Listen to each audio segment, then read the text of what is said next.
अनपढ़ के तू ताला गेलू एजेंसी रह तू पढ़ल होइते आशा में वैकेंसी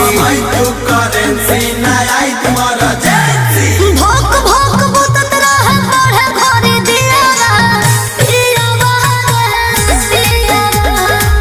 पिया